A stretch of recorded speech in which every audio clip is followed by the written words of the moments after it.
ಈ ಬಾರಿ ನಿಮ್ಮ ಉತ್ತರ ಕನ್ನಡ ಭಾಗಕ್ಕೆ ಯಾವ ಪಕ್ಷ ಬಂದ್ರೆ ಒಳ್ಳೇದು ಅಂತೀರಾ ಸರ್? ಬಿಜೆಪಿ ಯಾಕಾಗಿ ಬಿಜೆಪಿ? ಭಾಳಷ್ಟು ಅಭಿವೃದ್ಧಿ ಆಗಿದೆ ನಮ್ಮ ಬಿಜೆಪಿಯಿಂದ, ಅದ್ರ ಸಲುವಾಗಿ. ಸರ್, ಈಗ ರಾಜ್ಯದಲ್ಲಿ ಕಾಂಗ್ರೆಸ್ ಸರ್ಕಾರ ಇದೆ, ಅವರು ಕೂಡ 5 ಗ್ಯಾರಂಟಿ ಕೊಟ್ಟಿದ್ದಾರೆ. ಈ ಬಾರಿ ಏನಾದರೂ ಹೆಣ್ಮಕ್ಳು ಓಟು ಡಿವೈಡ್ ಆಗುತ್ತಾ? ಆಗ್ಬೋದು. ಆಗಬಹುದು.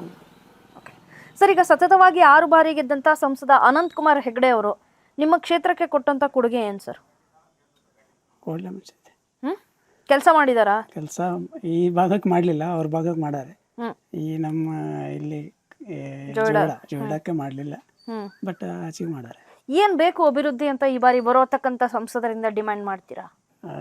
ಸಾಕಷ್ಟು ಬೇಡಿಕೆ ಇದೆ, ಆದರೂ ಬರಬೇಕು ಅವರು. ಏನ್ ಬೇಕು? ರಸ್ತೆ, ರೋಡ್ ಆಗಿಲ್ಲ, ರೋಡ್ ಮತ್ತು ನಮ್ಮ ಡಿಪಾರ್ಟ್ಮೆಂಟ್ನವರು ಏನು ಮಾಡ್ಲಿಕ್ಕೆ ಕೊಡೋದಿಲ್ಲ, ರಸ್ತೆ ಮಾಡ್ಲಿಕ್ಕೆ ಕೊಡಲಿಲ್ಲ. ಹಳ್ಳಿ ಒಳಗೆ ನಮ್ಗೆ ಹೋಗ್ಲಿಕ್ಕೆ ಕೊಡೋದಿಲ್ಲ. ಅದ್ರ ಸಲುವಾಗಿ ನಮ್ಮ ಏನಾದ್ರು ಕ್ವಶನ್ ಇದೆ.